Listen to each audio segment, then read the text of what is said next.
That sentence gives away the whole strategy if you stop listening to the profanity and start listening to the target list.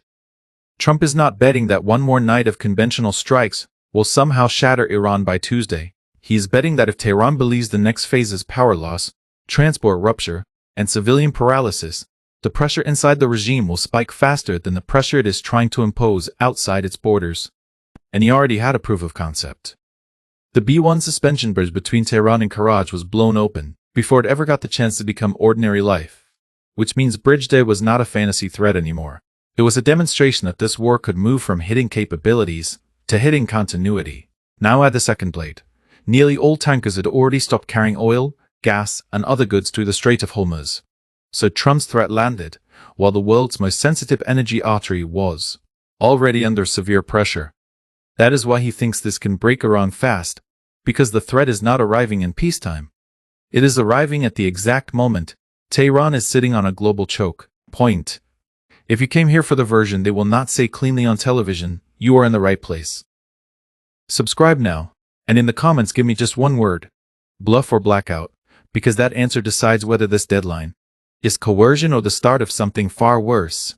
Here is the scale of the gamble.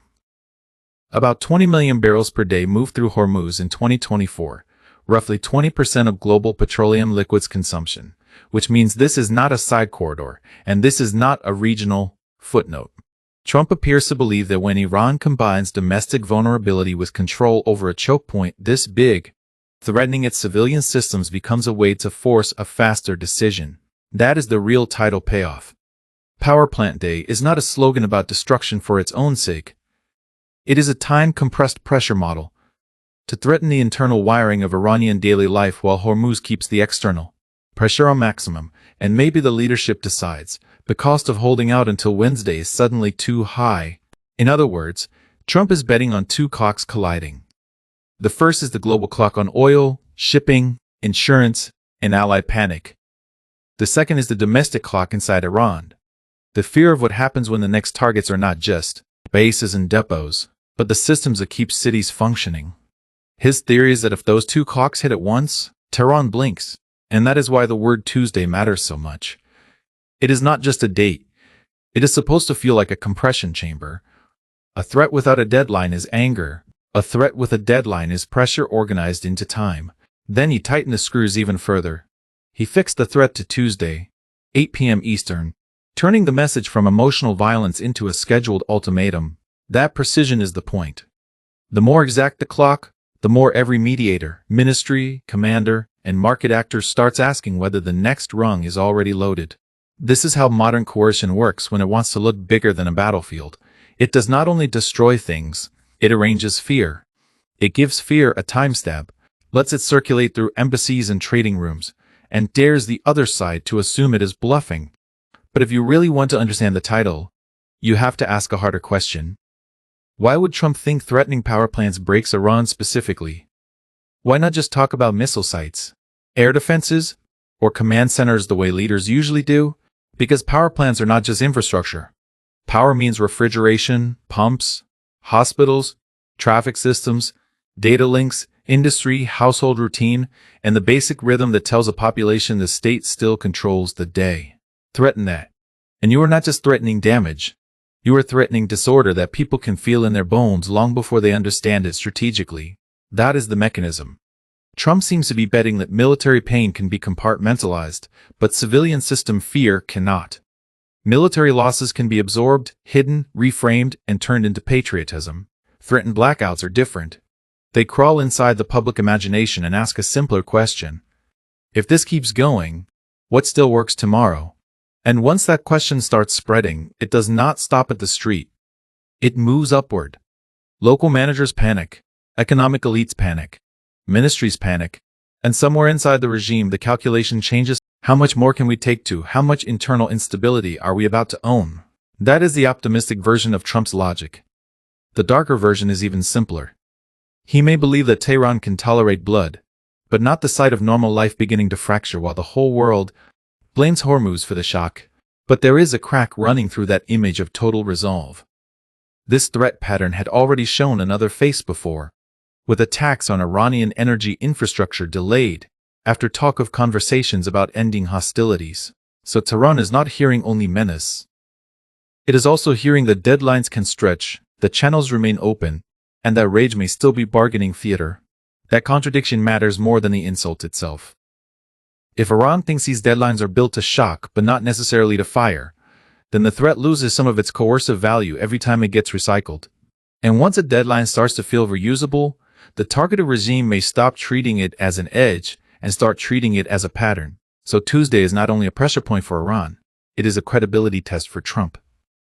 If he wants the phrase power plant day to do real work inside Tehran, he has to convince the regime that this time, the next rung is real, and not just another loud extension built to squeeze concessions. That is where the title becomes dangerous in a very specific way. Because the bet is not just on pain, it is on interpretation. Trump is betting that Tehran interprets this threat as unbearable escalation. Tehran may be betting that it is watching a negotiator, trying to weaponize fear, without fully committing to its consequences. And history gets ugly, when both sides think they understand the other side's psychology better than they actually do. Great powers often assume pain produces rational concessions on schedule. Hardened regimes often assume that surviving pain proves strategic strength. Both stories can feel true right up until the moment they collide. That is why one of the sharpest strategic warnings here cuts straight through the headline drama. Strikes on Iranian infrastructure do not automatically amount to a winning strategy. The threat sounds devastating, but devastation and submission are not the same thing. A state can be hurt badly and still refuse the political result the attacker expected. So yes, Trump may believe he has found a faster pressure pathway. But a faster pressure pathway is useless if the regime he is targeting is built to absorb extraordinary punishment without changing course on command. If Tehran sees endurance under threat as the price of survival, then even a terrifying target set may fail to produce the one thing Trump needs by Tuesday: movement. And this is where casual analysis breaks down. People hear power plants and assume that because the target sounds extreme, the effect must be decisive. That is not how coercion works. The more extreme the threat, the more the other side may conclude that surrender under that threat is politically impossible. Because once a regime bends after being publicly told it will live in hell unless it obeys, it does not look pragmatic. It looks broken. For some states, that is survivable. For revolutionary or siege-minded systems, that can be more dangerous than absorbing more damage. This is the part Trump may be underestimating most. The warning is that Iran tends to answer pain with symmetry, meaning attacks on its power and civilian systems are likely to trigger retaliatory strikes on Gulf energy and drinking water infrastructure.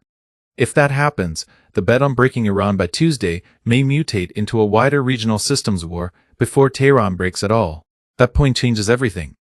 Because now the gamble is not merely, can power threats crack Tehran fast enough? It becomes, can Tehran be made to crack before it successfully exports the cost of those threats into the Gulf?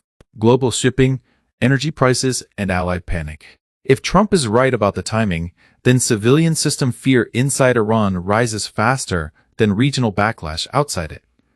If Trump is wrong about the timing, then he has chosen a lever that widens the blast radius before it secures the result. That is a brutal bet to place on a ticking deadline, and it is exactly why the title's word break should make people nervous.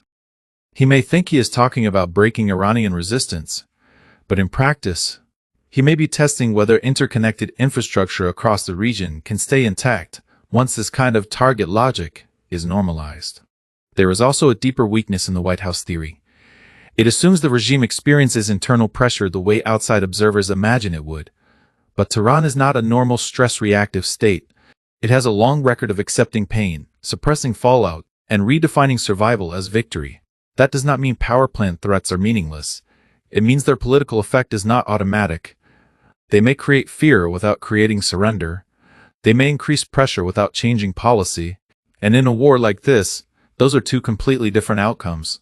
The evidence already says Iran is not behaving like a state on the edge of immediate strategic collapse. Weekend strikes on petrochemical facilities, and an Israeli-linked vessel in Kuwait, Bahrain, and the United Arab Emirates showed it still had the ability to hit back across the region. That matters because a regime that can still retaliate is not reading a deadline from the position of helplessness. So the audience clicked for one core answer, and here it is with no decoration. Trump is betting that Iran can survive bombs, but not the threat of internal paralysis, under a fixed clock, while Hormuz keeps the world leaning on it. He appears to believe that combination creates the exact kind of regime pressure military attrition alone has failed to produce. That is a real theory. It is not random. It is not just a rant, but being a real theory does not make it a good one. A theory can be coherent and still be catastrophically wrong about the kind of state it is trying to coerce. And if there is one thing this war keeps proving, it is that Tehran still has enough range, enough capacity, and enough appetite for retaliation to keep making that miscalculation expensive. A regime does not need to look strong to stay dangerous. It only needs to prove it can still impose a cost. The shipping pitch drought at home. Almost all China-flagged vessels had chosen not to attempt transit, which means this crisis had already crossed the threshold where operators who normally price risk simply decided the route was not worth it. That tells you Trump is issuing this deadline in an environment where fear is already economically real, not merely politically described, and that gives the threat a second audience. It is not only aimed at Tehran. It is also aimed at every state, intermediary, shipper, and energy actor now desperate to restore movement through Hormuz. Trump seems to be using world panic as a pressure multiplier, calculating that Tehran will feel more isolated if it thinks everyone is staring at the strait and waiting for a climb down. That is smart in one narrow sense. It turns global urgency into local leverage. But it also increases the chance of a trap, because the more public the deadline becomes, the harder it is for Iran to comply without making itself look intimidated by a foreign ultimatum written in humiliation language. And once humiliation enters the equation, rational bargaining gets contaminated. The issue stops being only what Tehran wants materially. It also becomes what Tehran thinks it can survive politically after. Yielding, a regime that fears looking broken may choose higher damage over visible submission. That is why the bridge matters so much, not just because it was destroyed, but because of what it symbolized. It was not a frontline bunker or an active missile launcher. It was a future link in ordinary life. When something like that gets torn apart before it even opens, the message is not, "We can hit you." The message is, "We can touch the future you thought would still be there." And Tehran has already answered with a message of its own. Iranian missiles penetrated air defenses in the area around Israel's nuclear site for the first time, near Dimona and Arad, proving that prestige defenses can still be punctured. That matters because it tells Washington something uncomfortable. The state it wants to break by Tuesday still knows how to send shock back the other way. So now the bet looks even harsher. Trump is trying to create internal panic before Iran creates enough external panic to make the deadline self-defeating. Tehran is trying to prove it can still puncture confidence, still create consequences, and still refuse the role of a cornered actor, waiting obediently for the next blow. This is why the story should not be reduced to Trump threatens Iran again. That is surface-level noise. The deeper truth is that both sides are fighting over whose fear spreads faster. Washington wants fear to move inward inside Iran. Tehran wants fear to move outward across the region and the global economy. And once fear becomes the main instrument, every threat becomes about interpretation. Every delay becomes a signal, and every piece of damaged infrastructure starts functioning as political messaging. That is the kind of war where a misreading of the other side can blow up an entire strategy in one night. There is one final threshold inside this story that should not be missed. The public warning was explicit. If those threatened attacks were carried out, they would constitute war crimes. Whether decision makers care about that or not, the strategic effect is undeniable. The war starts sounding less like force on force, and more like open pressure on civilian systems as leverage. And once a war reaches that vocabulary, it changes what victory even means. You are no longer just talking about who destroyed more launchers or controlled more sky. You are talking about whether a population's ordinary functioning can be placed on the bargaining table to force strategic movement. That is the deepest answer to the title. Trump is betting Power Plant Day will break Iran by Tuesday because he appears to believe Tehran can outlast military punishment, but cannot outlast the prospect of societal disruption under a live Hormuz crisis and a hard public clock. He is betting that the threat of paralysis will produce the regime pressure that battlefield pain has not. If he follows through, then this war enters a darker phase where continuity itself becomes a target and regional retaliation may widen faster than Washington expects. If he does not follow through, then Tehran learns something equally dangerous. Even the most violent deadline language can be stretched and survived. Either way, one conclusion survives the argument. Tuesday is not really about one night of strikes. It is about whether threatening the systems that make civilian life feel normal can force a state like Iran to move faster. Then that same state can spread the costs outward. And that brings us back to the bridge. A structure meant to carry people into the future was shattered before it even got the chance to become normal. That is the cleanest symbol in the entire story, because Trump's bet is not just about damage.